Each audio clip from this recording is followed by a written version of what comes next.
My wife has always had a knack for wanting change. She couldn't sit still, it was as if routine was a weight she needed to shake off constantly. I remember the day she came home from meeting her friend, looking more excited than usual. She told me about her friend, a wealthy woman with a sprawling estate, complete with a stable of horses. This friend of hers had apparently inspired my wife with a new idea. She wanted to get a horse for us. To say I was caught off guard would be an understatement. I mean, where were we supposed to keep a horse? We weren't living on some grand property, and our yard barely had enough room as it was with the garden, the kids' play area, and all the other stuff that comes with having a family. I asked her, plainly and directly, where she intended to keep this horse. We already had 2 dogs that demanded plenty of attention, 3 cats that did whatever they pleased, and of course, 2 kids who seemed to need everything from us every minute of the day. She laughed it off, saying that she could figure something out. That laugh just didn't sit right with me. It was carefree, but there was a hint of stubbornness in her eyes. I knew that look all too well. It was the look that told me she wasn't just going to drop this, and I needed to prepare myself for more conversations, or rather, more arguments, about it. To me, the idea was completely impractical. A horse was a massive responsibility, and for what? Just to fulfill some fleeting whim? I told her as much, and I didn't sugarcoat it. I laid out everything as clearly as I could. The costs, the maintenance, the space issues, all of it. I wasn't trying to be harsh, I was just being realistic. We had a family to take care of, and there was no place in our lives for some luxury pet that required constant upkeep. But instead of understanding, she looked at me like I was the one being unreasonable. She acted as if I was crushing her dreams, like I was the villain for pointing out what should have been obvious. I couldn't understand why she needed these changes all the time. It was always something, a new hobby, a new plan, a new way to shake things up. It wasn't like our lives were boring. We had 2 young kids, and that alone kept our hands more than full. The idea of adding a horse into that chaos felt like an absurd fantasy. But she couldn't see it that way. She was caught up in the excitement, probably fueled by that friend of hers. I didn't like that friend much. She always seemed to have these outlandish ideas, and my wife would come back from visiting her with her head full of nonsense that never fit into our lives. My wife seemed disappointed, even frustrated, that I wasn't immediately on board. She tried convincing me by talking about how it could be a great experience for the kids. She said they could learn responsibility, that it would be good for them to grow up around animals. I wasn't buying it. Our kids had plenty of opportunities to learn responsibility, feeding the dogs, helping with chores, keeping their rooms clean. They didn't need a horse for that. It felt like she was just grasping at reasons to justify something that was clearly unreasonable. I tried to remain calm, tried not to turn this into a full-blown argument, but it wasn't easy. She kept pushing, and I could feel my patience wearing thin. I told her, firmly, that it wasn't happening. We weren't getting a horse. We had more important things to focus on, our kids, our home, our lives as they were. Adding a horse into the mix would just make everything harder, and I wasn't willing to do that to our family. She looked at me like I was the bad guy, and for a moment, I almost felt guilty. But then I reminded myself why I was saying no. It wasn't about denying her happiness, it was about keeping our lives manageable, about not letting some whim throw everything into chaos. She stormed off eventually, clearly upset. I sat there for a while, thinking about everything. I wasn't trying to be the kind of husband who just says no to everything. I wanted her to be happy, but not at the cost of our family's stability. I had to be the one to keep us grounded, especially when she got these ideas in her head. Someone had to be the voice of reason, even if it meant being the one she was angry at. I could handle that if it meant keeping our family on track. That night, things were tense. She barely spoke to me, and when she did, it was short and cold. I could tell she was still thinking about the horse, still wishing I would change my mind. But I wasn't going to. I knew this wasn't just about a horse, it was about the kind of life we were building. I wanted stability, consistency, a life where our kids felt secure. I wasn't about to throw that away for some reckless idea, no matter how much she wanted it. And as much as I hated the silence between us, I knew I had made the right choice. My wife's obsession with getting a horse didn't just come out of nowhere. Every time she spent time with that friend of hers, it was like a switch flipped. I could always tell when she'd been around her, she'd come back with some new idea, some scheme that didn't fit into our lives but seemed incredibly important all of a sudden. This time, it was the horse.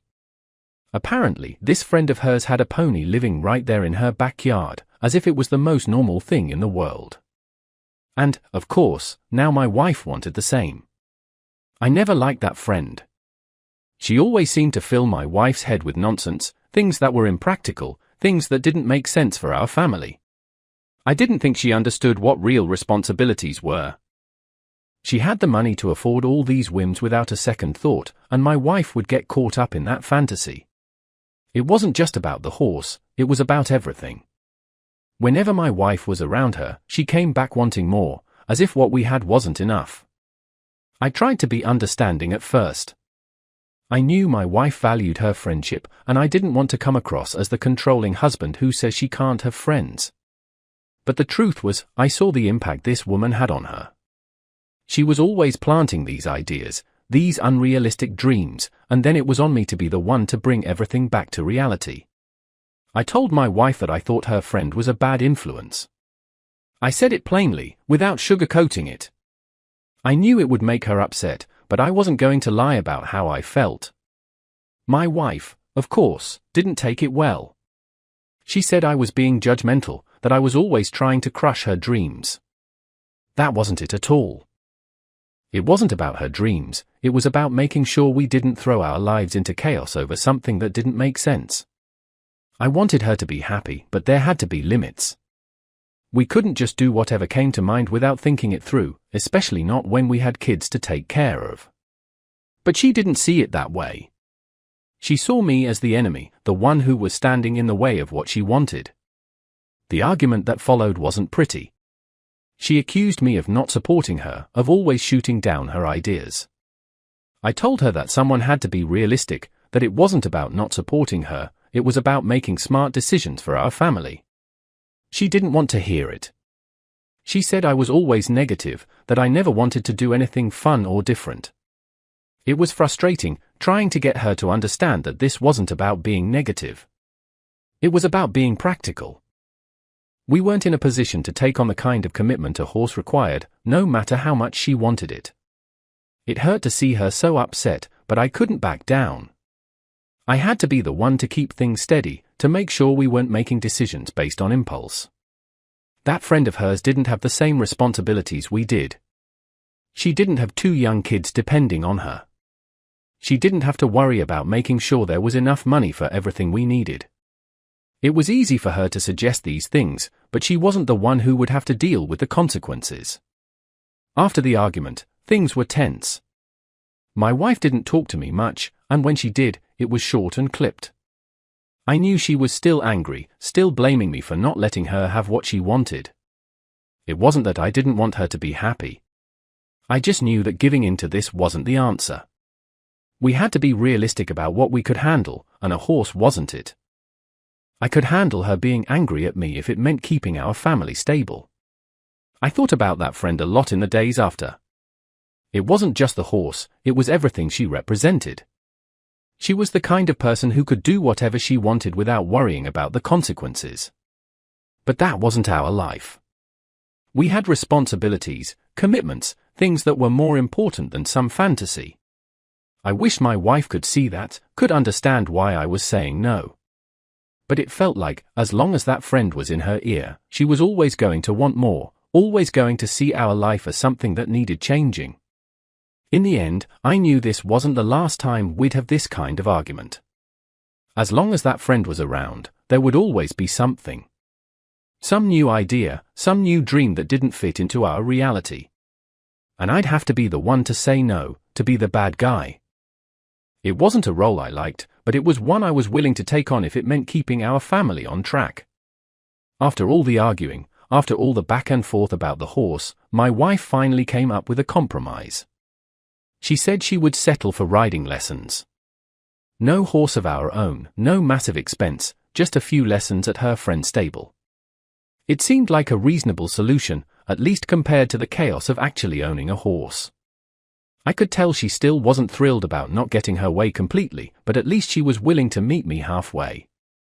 I had to give her credit for that. And, honestly, it was a relief to see her backing down from the whole let's buy a horse idea. She tried to make it a bit more light-hearted too. She threw in a joke about how maybe riding lessons would even come in handy in the bedroom. I could see she was trying to smooth things over, trying to make the best of it, and I played along. I laughed, told her if that's what it took to end the argument, then sure, she should go for it. In a way, I appreciated the joke. It meant she was willing to let the tension between us ease a little. After all the arguing, it was good to see her smiling again, even if it was just her trying to make a joke out of a frustrating situation. Once we agreed on it, she wasted no time. Within a few days, she had already arranged everything with her friend, signed herself up, and was talking about her first lesson. She didn't go into much detail, though. It was all just general descriptions, how she was excited to ride again, how the horses were well trained. I stayed out of it for the most part. I figured if this was something she wanted that badly, she could take care of it herself. I wasn't going to stand in her way as long as it didn't upend everything else we had going on. She was excited about it, and I could see a little of that spark come back. It was something she could look forward to, something that was hers, and I was fine with that. The first lesson came, and she came home talking a mile a minute. She told me about the horse she had ridden, how the instructor had been nice, and how she had loved every second of it. I listened, nodding along, trying to be supportive. It wasn't really my thing, but if it made her happy, then fine. She didn't share many specifics, just the basics, but she seemed genuinely happy. I gave her the praise she was looking for, told her it sounded great. And it was nice, honestly, to see her happy again without it turning into a fight. After a few lessons, it became clear that this was more than just a passing interest. She was coming home from each session with stories, talking about how she was getting better, how the instructor was teaching her more advanced techniques. I'd nod, listen, and tell her I was glad she was enjoying herself. It seemed like a decent enough compromise. She got her time with the horses, and I didn't have to deal with the chaos of actually owning one. It was something she could do for herself, a little bit of freedom, and it kept her from pushing for more. That, in itself, was a win in my book.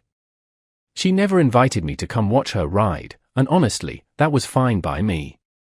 I wasn't really interested, and it was probably better that way. She'd come home, tell me about how it went, and I'd give her the thumbs up, pretending to understand what was going on. It wasn't my scene, but seeing her so focused, so determined, I could appreciate that she had found something she genuinely liked. It was better than the constant arguments, better than her feeling restless at home.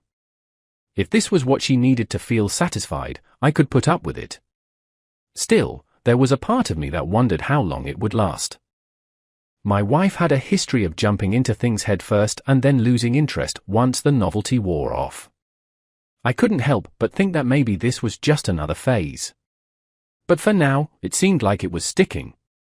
She wasn't talking about buying a horse anymore, and she wasn't pushing for more than we could handle. The lessons were enough for her, and that was good enough for me. I'd take the peace where I could get it. In the end, the riding lessons turned out to be a decent compromise. She got to live out her horse dreams, at least in part, without us having to turn our lives upside down. I got to keep things steady at home, without the added chaos of another animal to take care of. It wasn't perfect, but it was a middle ground we could both live with. And maybe that was the best outcome I could have hoped for. We weren't fighting about it anymore, and she was happy. Sometimes, that's all you can ask for. After my wife started her riding lessons, I began to notice a few changes in her behavior. She started coming home later than usual. At first, it was just a few minutes, then it stretched into hours. She always had some excuse, the lessons had run long, or she'd stayed back to help out at the stable. I tried not to think much of it, but it was hard to ignore. What really stood out to me, though, was how she'd come back in such a good mood. I mean, usually after a long day or some serious physical activity, people are tired. They're worn out, ready to relax. But she seemed more energized, more upbeat than I'd ever seen her. She'd walk in, all smiles, like she was coming home from a party instead of from riding lessons. It wasn't what I expected, and it didn't sit right with me. I knew what it was like to be exhausted after a long day. You're supposed to want to come home, take a shower, and crash on the couch. But she'd come in practically glowing, talking a mile a minute about how much fun she'd had, how great the horses were, and how much she was learning. I'd nod along, trying to keep up, but there was something about it that just felt off. Maybe it was the sudden enthusiasm or the way she'd brush off any questions about why she was getting home so late. I didn't want to be the kind of husband who doubts his wife at every turn. I wanted to give her the benefit of the doubt, to trust that she was just really enjoying herself. But as the days went on, I couldn't help but notice that her mood seemed almost too good to be true. She wasn't just happy, she was almost giddy, like a teenager with a crush. I'd ask her how her day was, and she'd launch into stories about the stable, the horses, the instructor. She always seemed to mention the instructor, saying how helpful he was, how he was teaching her new techniques. There was a casualness to the way she said it, but something about it put me on edge. I didn't say anything at first. I didn't want to start another argument, especially after we had just found a compromise that seemed to work for both of us. But the late nights kept getting later, and her explanation started to wear thin. She'd tell me that she'd lost track of time, or that she'd stayed back to help clean up. It didn't make sense to me. She'd come home looking like she'd barely broken a sweat, still dressed neatly, hair perfect. It wasn't what I expected from someone who'd just spent hours at a stable. I'd been around horses before, they're messy, dirty animals. You don't come away from them looking like you just stepped out of a salon. I tried to push the thoughts away, telling myself that I was just overthinking it. Maybe she was just enjoying herself more than I realized. Maybe she was finding something in these lessons that made her feel good, something that took her away from the stress of our everyday lives. But the more I tried to convince myself, the harder it became to ignore the nagging feeling that something wasn't right. She was different. Not in a bad way, necessarily, but in a way that made me feel like I was missing something, like there was a part of her life that I wasn't a part of anymore. It wasn't just the late nights and the good mood. She seemed more distant, too. When she was home, she was still attentive to the kids, still doing all the things she always did, but there was something missing. It felt like her mind was somewhere else, like she was only half present.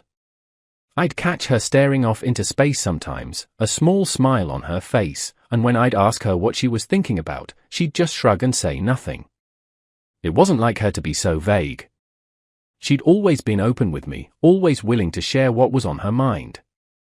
But now, it felt like there was a wall between us, something she didn't want me to see. One night, I decided to ask her directly. I waited until the kids were in bed, and I asked her why she'd been coming home so late, why she seemed so different. She looked at me, surprised, like she hadn't realized I'd noticed.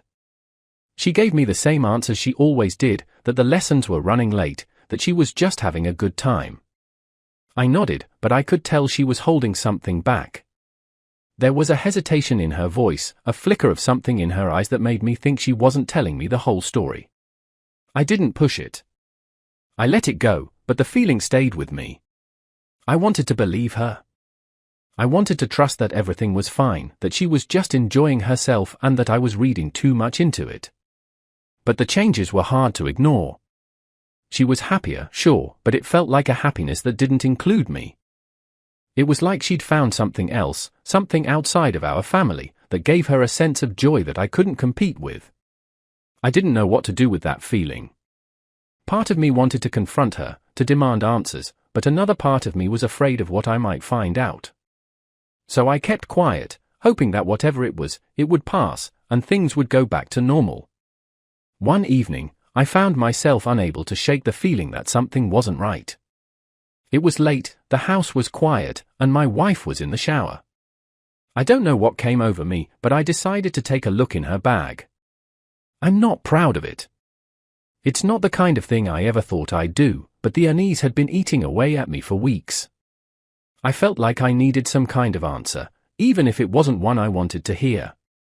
Her bag was sitting there on the kitchen counter, and before I could talk myself out of it, I unzipped it and started looking inside. I wasn't sure what I was expecting to find. Maybe I thought I'd see something that would put my mind at ease, a harmless explanation for why she'd been acting differently. But what I found only made things worse. Inside her bag, I found a neatly folded set of dry clothes. That in itself wasn't all that strange. She'd mentioned before that sometimes she'd change after her lessons. But then, underneath the clothes, I saw something that made my stomach drop, a pack of condoms, and not just any condoms, extra large ones. I just stood there for a moment, staring at them, my mind racing. There was no reason for her to have those. None. My heart started pounding, and I felt a cold sweat break out on the back of my neck. I knew I shouldn't be looking through her things, that this wasn't the way to handle whatever was going on between us, but I couldn't help it.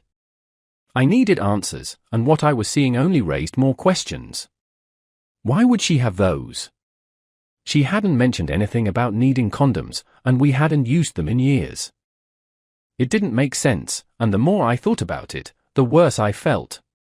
My mind started going to dark places, thinking about all the things that could be happening behind my back. As I stood there, trying to make sense of what I was seeing, I heard the water shut off in the bathroom. Panic set in. I quickly shoved everything back into her bag, trying to put it back exactly the way I'd found it. My hands were shaking, and I could barely think straight. I zipped the bag closed just as I heard her footsteps coming down the hall. I stepped away from the counter, trying to look casual, like I hadn't just been rifling through her things. She walked into the kitchen, towel wrapped around her hair, and gave me a smile. I forced myself to smile back, my heart still pounding in my chest. She didn't seem to notice anything was off. She walked over to the fridge, grabbed a bottle of water, and started talking about her day. I nodded along, barely hearing what she was saying. My mind was still on what I'd found, trying to figure out what it meant. I couldn't bring myself to ask her about it, not yet. I didn't even know how I'd begin to explain why I was looking through her bag in the first place. So I just stood there, pretending everything was fine, even though nothing felt fine anymore. That night, I lay in bed next to her, staring up at the ceiling. She fell asleep quickly, as if nothing was wrong, but I couldn't close my eyes. Every time I tried, I saw those condoms, saw her smiling face, and it made me feel sick. I wanted to believe there was some kind of reasonable explanation, something that would make all of this make sense, but I couldn't think of anything. The doubts that had been gnawing at me for weeks were now screaming in my head, and I didn't know how to quiet them. That night, I couldn't sleep. The thoughts kept swirling in my mind, and no matter how much I tried to convince myself that I was overreacting, I couldn't shake the feeling that there was more going on. My wife lay next to me, fast asleep, her breathing slow and steady. I watched her for a while, torn between the urge to trust her and the gnawing suspicion that I couldn't ignore. Eventually, I decided I needed to know for sure. I reached over to her nightstand and picked up her phone. I hesitated for a moment, my thumb hovering over the screen. I knew this was wrong. I knew that going through her phone was a breach of trust, but I felt like I had no choice. The doubts were eating me alive, and I needed answers. I unlocked her phone, my heart pounding in my chest, and opened her messages. It didn't take long to find what I was looking for, her conversation with her friend. I scrolled through the messages, my stomach churning with each new line I read. She was complaining about me. About the kids. About how exhausting it all was, how she felt like she couldn't catch a break. She said she was tired of the constant demands, tired of always having to be the one holding everything together. I felt a pang of guilt reading it. Maybe I hadn't been as supportive as I thought. Maybe I'd been too caught up in my own worries to see how much she was struggling. But then I kept scrolling, and what I saw next made my blood run cold. She was talking about someone else, some guy she'd been seeing. She didn't mention his nim, just referred to him as he or him, but it was clear what she meant. She talked about how exciting it was, how it made her feel alive again. She said she hadn't felt this way in years, that it was like a breath of fresh air. My hand started to shake as I read her words, each one feeling like a dagger to the chest. She was having an affair. There was no other way to interpret it. I kept reading, unable to stop myself.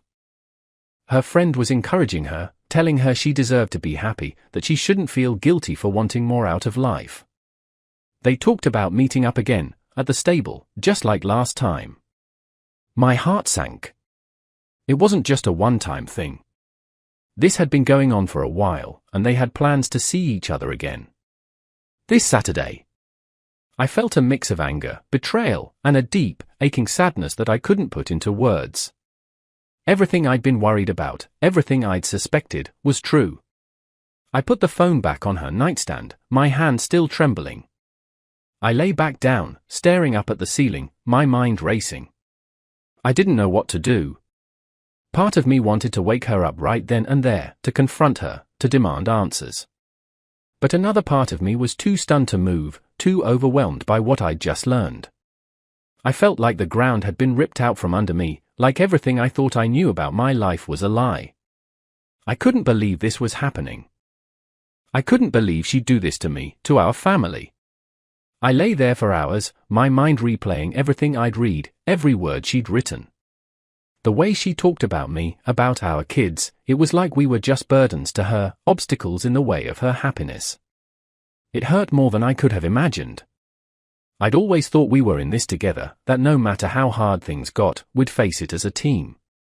But now it felt like she'd already moved on, like she'd found something better, and I was just too blind to see it. As the first light of dawn started to filter through the curtains, I made a decision. I wasn't going to confront her, not yet. I needed time to think, to figure out what I was going to do. I couldn't just act on impulse, not when our kids were involved, not when there was so much at stake. I needed to be smart about this, to make sure that whatever happened next, I was doing what was best for them. But one thing was clear, things were never going to be the same again. The trust was gone, shattered by what I'd read, and I didn't know if it could ever be repaired. The next day, my wife came to me in the kitchen while I was drinking my morning coffee. She looked a little hesitant, her eyes not quite meeting mine, and she told me that her mom wasn't feeling well. She said she needed to go help her out for a few days, maybe the whole weekend. She kept her voice calm, steady, but there was something in the way she said it that made my gut twist. I knew her too well. I could see the little tells, the way she avoided looking directly at me, the slight tremor in her voice. It was all too familiar, and I knew she was lying. She went on, explaining how her mother had been feeling under the weather and that she could really use some extra help around the house. She said it in a way that seemed rehearsed, like she'd practiced the lines in her head before coming to talk to me. I nodded along, keeping my expression as neutral as I could manage. I didn't want her to know that I already had my suspicions, that I knew this wasn't about her mom at all. But I could feel my heart pounding in my chest, the anger and hurt from the night before still fresh. I told her that I understood, that she should go if her mom needed her. I even tried to sound supportive, asking if there was anything she needed me to do while she was gone. She smiled, a quick, almost relieved smile, and said no, she had everything covered. She thanked me for being understanding, and then she turned away, moving quickly, like she didn't want to give me time to ask any more questions. I watched her go, feeling a mix of emotions I couldn't quite put into words, anger, sadness, betrayal. She was standing there, lying to my face, and I had to pretend like everything was fine. The thing was, I knew her mom wasn't sick. We'd spoken just a couple of days ago, and she'd been fine. In fact, she'd mentioned how excited she was to have some quiet time to herself, how she'd finally get around to working on her garden. There had been no mention of feeling unwell, no hint that she needed help. My wife must have assumed I wouldn't check, that I'd just take her word for it. And I guess, on the surface, I was doing just that, playing the part of the trusting husband. But inside, I was already making my own plans. I decided I wasn't going to let her get away with it. I'd let her think that everything was going according to her plan, but I'd be watching. I didn't know what I'd do yet, but I couldn't just sit back and pretend like nothing was happening. I had to know for sure. I had to see with my own eyes if what I'd read in those messages was true. The thought of her meeting that man again, of her lying to me so she could go off and be with him, made my blood boil. I couldn't confront her without proof, but I wasn't just going to let this slide. I spent the rest of the day going through the motions, acting like everything was normal. I played with the kids, made them lunch, tried to keep my mind off what I knew was coming. But every time I looked at my wife, I felt a pang of resentment. She was cheerful, almost too cheerful, like she was relieved to have a way out. She packed her bag in the afternoon, throwing in just enough clothes for a few days, and thanked me again for understanding. I forced myself to smile, to tell her it was no problem, but inside, I was seething. That night, after I put the kids to bed, I sat in the living room, staring at my phone. I had her mom's number saved, and I thought about calling, about confirming once and for all that she wasn't there. But I stopped myself. I didn't need to call. I already knew the truth. What I needed now was proof, something that would show her that I wasn't as blind as she thought. Something that would make her face what she'd done. I didn't know exactly how I was going to do it, but I knew one thing for sure: I wasn't going to let this go without a fight. Saturday morning came, and my wife left just as she said she would. She gave me a kiss on the cheek, told me she'd be back in a couple of days, and then she was gone. I watched her car disappear down the street, and once she was out of sight, I went back inside, my mind already set on what I needed to do. I knew she wasn't going to her mother's, and I wasn't about to sit around and do nothing. I needed to see it for myself, to prove that what I suspected was true. So, after making sure everything was in order for the kids, I got in my car and headed out. The drive to her parents' place felt like it took forever. My hands were tight on the steering wheel, my knuckles white from the tension. I was trying to stay calm, trying to convince myself that maybe, just maybe, I was wrong. But deep down, I knew I wasn't. I had that feeling in my gut, the one that wouldn't go away, the one that kept telling me that something was very, very wrong. When I finally pulled into her parents' driveway, I took a deep breath, trying to steady myself before getting out of the car. Her parents were surprised to see me, but they were friendly as always. They welcomed me in, offered me a cup of coffee, and we sat down in their living room. I tried to make small talk, but I couldn't help myself. I asked about my wife, about how she was doing and whether she had arrived yet. Her mother gave me a confused look, then said she hadn't seen her. She looked at her husband, who shook his head, equally puzzled. I forced a smile, nodded, and told them that maybe she was running late or had gotten caught up on the way. But inside, my heart sank. I knew she wasn't coming. I sat there for a while longer, pretending to listen to her parents talk, but my mind was somewhere else entirely. All the doubts, all the fears I'd been trying to push away were now right in front of me. She wasn't here. She'd lied to me, lied to them, and I was the only one who seemed to know what was really going on. After a while, I couldn't take it anymore. I set my coffee cup down, thanked them for their hospitality, and stood up to leave. Her mother looked concerned, asked if everything was okay, and I just nodded, forcing another smile that didn't reach my eyes. As I walked back to my car, I knew what I had to do next. The stable. That was where she said she'd be meeting him, the place her friend had mentioned in the messages. I wasn't sure what I'd find there, but I needed to know. I couldn't keep living with the uncertainty, with the questions that had no answers. I turned to her parents, who had followed me out to the driveway, and I asked if they'd like to come with me. I told them I thought it might be nice to surprise her, to show up and see how she was doing. They seemed a little confused but agreed, and soon enough, we were all in my car, driving towards the stable. The drive was quiet, her parents chatting occasionally, unaware of the real reason we were going. I kept my eyes on the road, my mind racing with thoughts of what I might find. I hoped, in some small part of me, that I was wrong. That maybe she really was there, that she was just running errands before heading to her parents.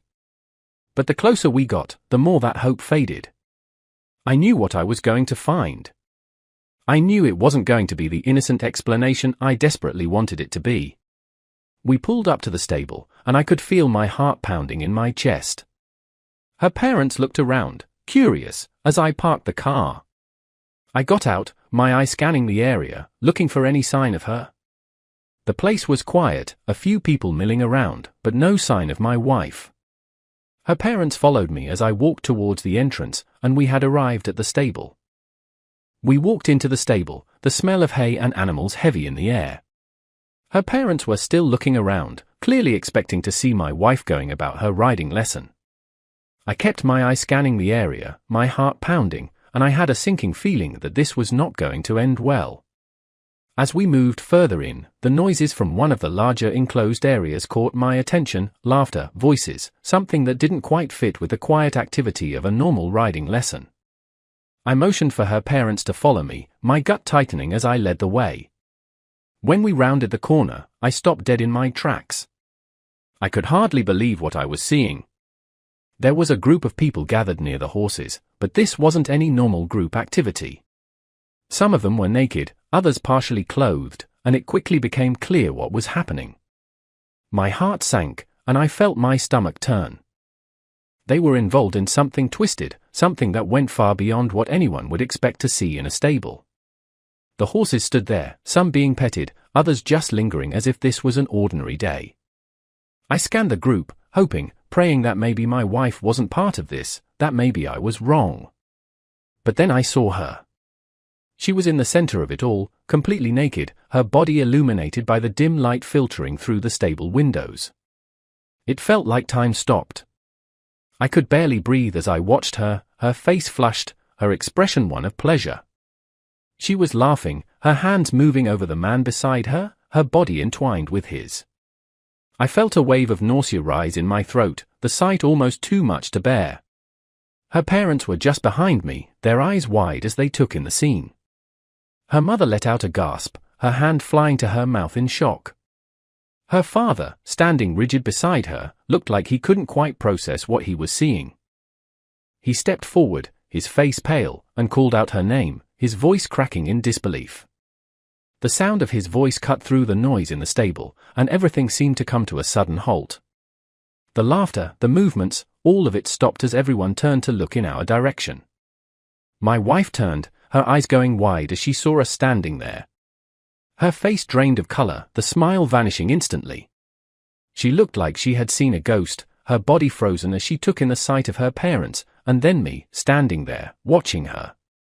There was a moment of complete silence, a heavy, suffocating silence that hung in the air. I could see the shock, the fear in her eyes, the realization of what she had done and who had just seen it. For a moment, no one moved. The people around her looked at us, some of them scrambling to cover themselves, others just standing there, dumbfounded. My wife didn't move, didn't say anything. She just stood there, her eyes locked on her father, who was staring at her with a look of utter disbelief and heartbreak. Her mother was crying, her shoulders shaking as she tried to hold back the sobs that were now escaping her. I felt like I was in a nightmare, like none of this could possibly be real. I wanted to say something, to yell, to demand an explanation, but no words came out. I just stood there, my hands clenched into fists at my sides, my whole body trembling with a mix of anger, betrayal, and disgust. This was the woman I had married, the mother of my children, and here she was, doing something so vile, so beyond anything I could have imagined. The sight of her, standing there with those people, was like a knife to the heart. Her father finally spoke, his voice barely more than a whisper. He called her name again, and this time it was filled with pain, with confusion. She took a step towards us, her lips moving as if she was trying to say something, but no sound came out. The rest of the group started to disperse, some of them slipping away into the shadows of the stable, leaving my wife standing there, alone and exposed. I turned away, unable to look at her any longer, the weight of what I had seen crushing me from the inside out. The ride back home was one of the longest and most painful experiences I've ever been through. After the shock of what we had just witnessed, my wife's parents were both in a state of disbelief. Her mother was sitting in the passenger seat beside me, sobbing quietly, while her father sat in the back, staring blankly out the window, his face pale and ashen. No one spoke. The silence in the car was suffocating, filled only by the sound of her mother's quiet cries and the occasional sniffle. I was gripping the steering wheel so tightly, my knuckles were white, my mind a whirlwind of emotions, anger, betrayal, confusion. When we finally reached their home, her father seemed to come to life, if only for a moment. He got out of the car, his movement stiff and jerky, like he was in a daze. Her mother followed, her face streaked with tears, and I helped her out, not knowing what else to do. She leaned heavily on me, her body trembling as we made our way inside. I felt numb, like I was just going through the motions, my mind still trying to process what we'd just seen. My wife's father sat down heavily in his chair, his eyes vacant, like the life had been drained out of him. It was her mother who finally broke the silence. She stood in the middle of the room, her hands shaking as she pulled out her phone. She dialed the number with a sense of determination that seemed to come out of nowhere, her voice cracking as she spoke to the operator. She told them what had happened, her voice trembling, the words coming out in broken, halting sentences.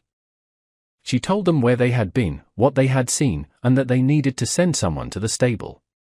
I could hear the disbelief in her voice, like she couldn't quite believe she was saying the words out loud. Her father just sat there, his head in his hands, shaking slightly.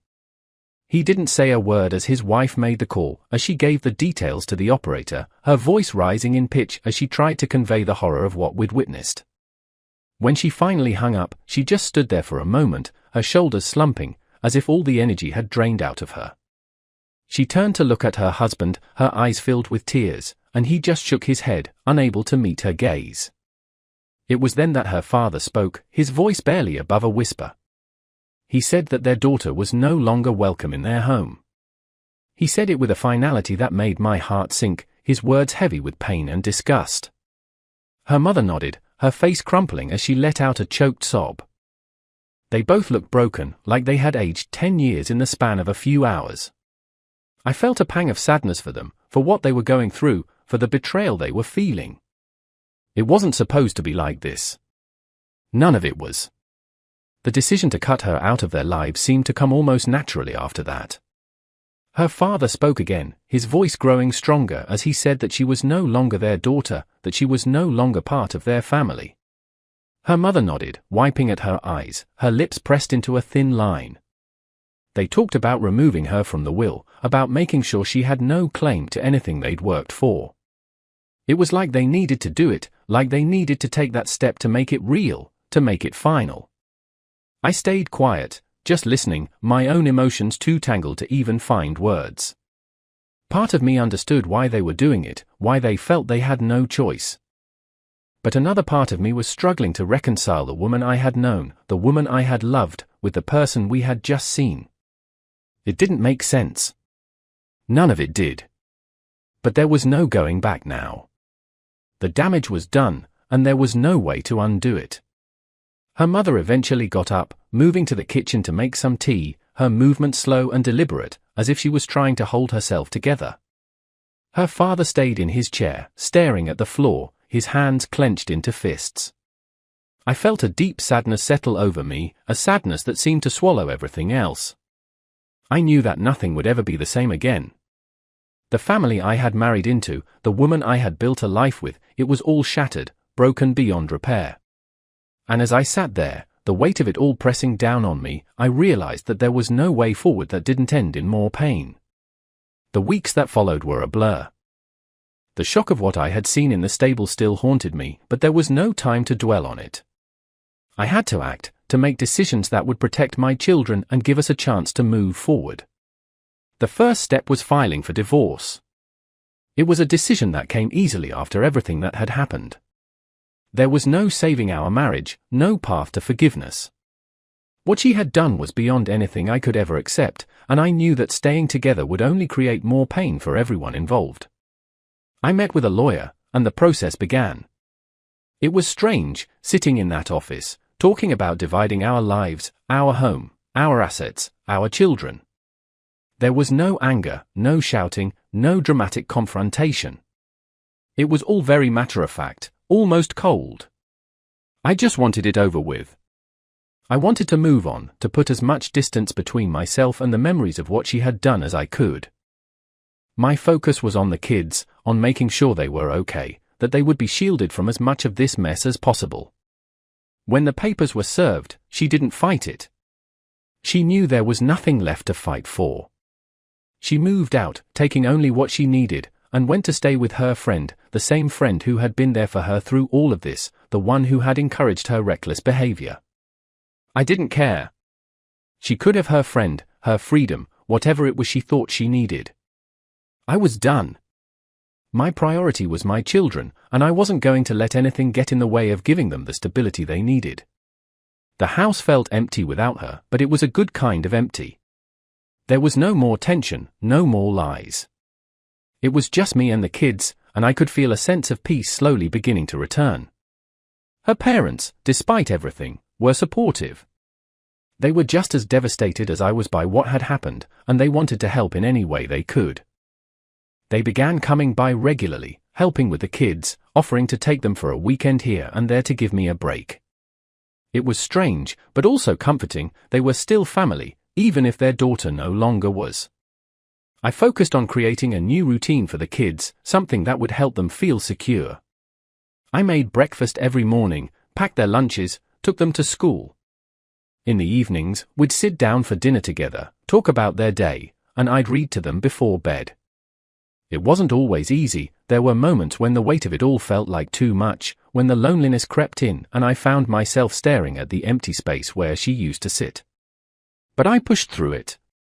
I had to. For them. The divorce was finalized quickly, and I was granted full custody. She didn't contest it. I think she knew that she couldn't provide the kind of stability the kids needed, not after everything that had happened. She came by once or twice, trying to see them, but it was awkward, uncomfortable for everyone. The kids didn't understand why she had left, why everything had changed, and I didn't have the heart to tell them the full truth. I just told them that their mom needed some time, that she loved them, but that she couldn't be here right now. It was the best I could do. Slowly, life began to settle into a new normal. The kids adapted, and I found myself learning how to be both a father and, in many ways, a mother to them. Her parents were a big help, always willing to step in when I needed them. They were as committed to the kids as I was, and I was grateful for that. It wasn't the life I had planned, not by a long shot, but it was a life that I could work with. It was a life that, in time, I hoped would bring some happiness back to all of us. There were still moments when the pain of what had happened would hit me out of nowhere, a song on the radio, a familiar smell, a memory of better times. But those moments were becoming fewer and farther between. I was moving forward, one day at a time, and I was determined to give my kids the best life I could. The past was behind us, and while it would always be a part of our story, it didn't have to define our future. We were going to be okay. Maybe not today, maybe not tomorrow, but eventually, we would be okay.